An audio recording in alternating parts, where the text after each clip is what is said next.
სტუმრის და არა მასპინძლის როლი. ასე შეხვდა საქართველოს ოცნების მმართველობის პირობებში ევროპული პოლიტიკური გაერთიანების მერვე სამიტს. ერევანში ირაკლი კობახიძე მაკა ბოჭორიშვილთან და ლევან ჟორჟოლიანთან ერთად იმყოფება. პროსახელისუფლებო მედია დილიდან აქტიურად ავრცელებს ინფორმაციას იმის შესახებ, თუ რომელმა ლიდერმა უთხრა დერეფანში გამარჯობა ოცნების დელეგაციის წევრებს. მათ შორის ერთ-ერთი იყო უკრაინის პრეზიდენტი ვოლოდიმირ ზელენსკი, რომელიც არაერთხელ გამხდა ივანიშვილის გუნდის შეურაცხმყოფელი განცხადებების ადრესატი. კობახიძის თანახმად გასაუბრების ინიციატორი უკრაინული მხარე იყო და მასში საგარეო საქმეთა მინისტრებიც მონაწილეობდნენ. კომუნიკაციის შესახებ ინფორმაციას ავრცელებს უკრაინის პრეზიდენტიც. მისი თქმით, ორ ქვეყანას შორის გადაუჭრელი საკითხები მართლაც არსებობს და მნიშვნელოვანია, რომ დიალოგი ყველა დონეზე იყოს. ვოლოდიმირ ზელენსკის განცხადებით, უკრაინა საქართველოს ყოველთვის პატივსცემდა და საქართველოს მისი სუვერენიტეტისა და ხალხის პატივისცემას ახლაც განაგრძობს. თანამშრომლობა კი მომავალშიც უნდა გაგრძელდეს. მე შინაარსზე ვერ ვიტყვი ვერაფერს, გამომდინარე იქიდან, რომ ეს იყო დახურული, ასე ვთქვათ, შინაარსის შეხვედრა, დახურული ფორმატის შეხვედრა. თუმცა ზოგადად შემიძლია გითხრათ, რომ იყო მეგობრული და საინტერესო საუბარი, რაც შედგა ჩვენ შორის. თავად პრეზიდენტმა გამოხატა ეს ინიციატივა, ჩვენ უყესიერად დავუდასტურეთ ჩვენი მზაობა და გავისაუბრეთ ორხრივ ურთიერთობებთან დაკავშირებით, არსებითად ეს იყო ამ საუბრის საგან და კიდევ ერთხელ ვიტყვი, რომ იყო საინტერესო საუბარი ჩვენ შორის და იყო ძალიან მეგობრული. სოციალურ ქსელში ბოჭორიშვილთან შეხვედრის შესახებ განაცხადა უკრაინის საგარეო საქმეთა მინისტრმა ანდრეი სიბიგას თქმით, ქართველ კოლეგასთან განიხილა ევროინტეგრაცია და ევროკავშირის მნიშვნელოვანი როლი გლობალურ საკითხებში. განსაკუთრებული ყურადღება კი დაეთმო ურთიერთხელსაყრელი სავაჭრო და ეკონომიკური თანამშრომლობის გაფართოებას, ასევე ქვეყნებს შორის შემდგომი კონტაქტის გაგრძელებას. მაკა ბოჭორიშვილის ინფორმაციით საუბარი იყო ორ ქვეყანას შორის დიპლომატიურ ურთიერთობებზეც, მათ შორის ქვეყანაში ელჩების შესაძლო ყოფნაზე. სამიტის დაწყებამდე საქართველოს ამჟამინდელი კურსის შესახებ კრიტიკული განცხადებები გააკეთა ერევანში მყოფმა ლიდერების ნაწილმა. მათ შორის იყო ევროკავშირის უმაღლესი წარმომადგენელი საგარეო საქმეთა და უსაფრთხოების პოლიტიკის საკითხებში კაია კალასი და ხორვატიის პრემიერ-მინისტრი ანდრეი პლენკოვიჩი. ხორვატიასა და საქართველოს წლების განმავლობაში კარგი თანამშრომლობა აქვთ. ჩვენ მხარს უჭერდით საქართველოს ევროპულ მისწრაფებებს და ეს ძალიან ნათელი იყო. მე ამას პირადად ვაკეთებდი როგორც პრემიერ-მინისტრი ბოლო 10 წლის განმავლობაში. მანამდე კი როგორც ევროპარლამენტის წევრი თუ სხვა პოზიციებზე ყოფნისას. ჯერა რომ როგორც კი საქართველოს მთავრობა და ქართველი ხალხი გადაწყვეტს, რომ ევროპული გზა მათი მომავალია, რაც მკაფიო ამბიციაა და როცა გარკვეული მოთხოვნები შესრულდება, მაშინ პროცესი განახლდება. საქართველოსა და ევროპის ურთიერთობებს რაც შეეხება გეოგრაფიას თუ დავაკვირდებით, დავინახავთ, რომელი ქვეყნები არიან აქ. ასე რომ, რა თქმა უნდა, მიმდინარეობს დისკუსიები, რა შეგვიძლია გავაკეთოთ ამ მხრივ, რათა შევძლოთ შუა ერეფნის დაკავშირებადობის საკითხში წინსვლა. ჩვენ გვაქვს გარკვეული საკითხები საქართველოსთან დაკავშირებით, იმის გათვალისწინებით, რომ მთავრობა რეალურად არ დგამს ნაბიჯებს მაშინ, როდესაც აცხადებენ, რომ სურთ ევროკავშირში გაწევრიანება. ხედავთ, რომ ისინი არასწორი მიმართულებით დგამენ ნაბიჯებს, ასევე ეს გვაძლევს შეზღუდვებს, მაგალითად დაფინანსების გამოყოფასთან დაკავშირებით. ამ განცხადებიდან მალევე ოცნების თავდასხმის სამიზნე კაია კალასი გახდა. ნინო წილოსანმა დღეს თქვა, რომ სწორედ კალასმა და მისმა მსგავსმა ლიდერებმა დაასუსტეს ევროკავშირი როგორც ეკონომიკურად, ისე გეოპოლიტიკური პოზიციონირების თვალსაზრისით. წილოსანის რიტორიკას იმეორებენ ოცნების სხვა წევრებიც. ჩვენ აბსოლუტურად არ მოველოდით იმას, რომ კაია კალასი თავის რიტორიკას შეცვლიდა საქართველოსთან მიმართებაში.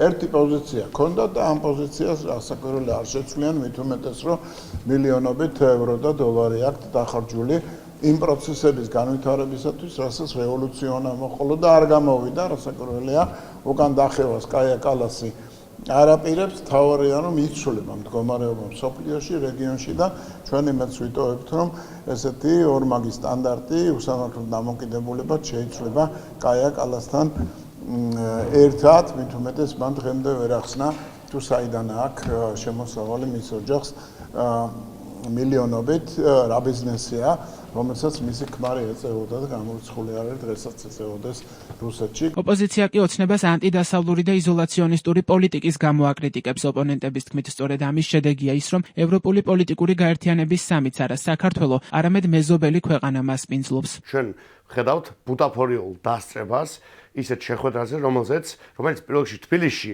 უნდა იმართებოდეს დღეს და არა სადღაც სხვაგან და ჩვენ ნახეთ რომ შეხვედრა იმართება ერევანში, იქამდე გაიმართა მოლდოვაში, მაგრამ რა თქმა უნდა არც ერთი პოლიტიკური ვიზიტით, არც ერთი სოლიდური პოლიტიკური ლიდერი არ ჩამოსულა წლების განმავლობაში საქართველოში.